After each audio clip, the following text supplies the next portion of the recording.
vibes na naman tayo. Alam niyo ba to? Cutter plus wire. Cutter plus wire equals ano? Scatter. Kalakal na naman si Foreman. Oh, Tommy. O yan ha. Lagyan ng mga elektrisyan. Putol-putol yan ha. Yan ang original na kalakal. Hindi yung nakasawag yan, nakasabit pa dun sa mga box, ipuputulin mo na. Mga putol-putol yun ang pulutin mo. Diba? O, scatter. Ingat po sa lahat ng bagyo. Ayan mga koys, magandang umaga sa ating lahat. Sana safe ang lahat. Para tumigil na yung bagyo. Dito sa site namin, ulan ng ulan. Pero napakalakas pa rin ang dagat. My goodness.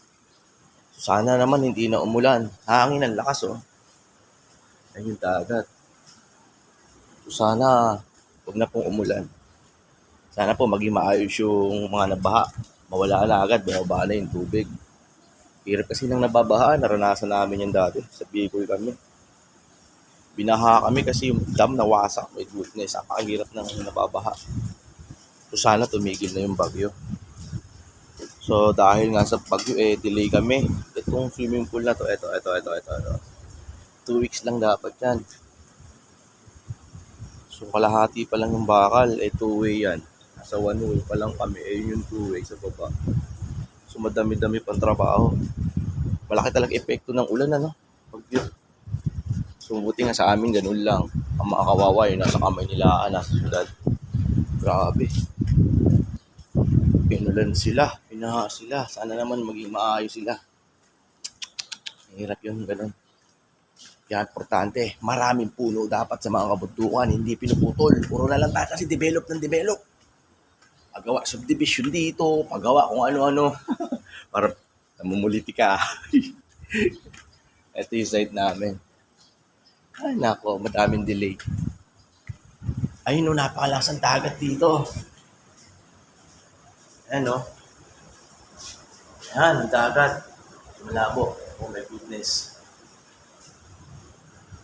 Napakalamig. Lakas ng karagatan no? Namumuti-muti. Ito naman yung trabaho namin, simple ang tulo. Goodness. Kaya lang, marami kaming hahabulin trabaho. Ay, nako. Magiging ayos din lahat dyan. Magiging okay din lahat dyan. Okay na to, check ko na lang. Hamba na uli. Nakapagod maglakad-lakad na.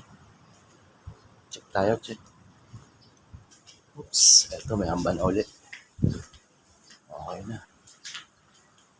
May hamba na uli. Kunti-kunti na itong bahay na ito eh. Dapat itong matapos. Sana gumanda na yung panahon. Ingat po sa lahat. Ingat kung ano man ang ginagawa nyo. Dahil yung panahon pabigla-bigla. May warning man na may bagyo, di mo inaasahan na yung lumalakas. Lakad-lakad na naman ang foreman. Kasi mag-isa pa lang ako rito. Wala pa yung mga kasamahan ko sa site.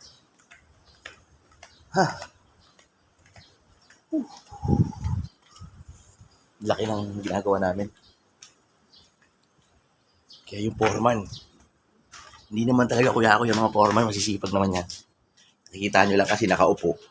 Pero nag-iisip yan ng gagawin. Schedule, materyales, lahat. Mga hindi sumasakto sa plano. Kasi may mga conflict. Yun, ganun ang foreman. Ako lang yung foreman, kuya ako, my goodness.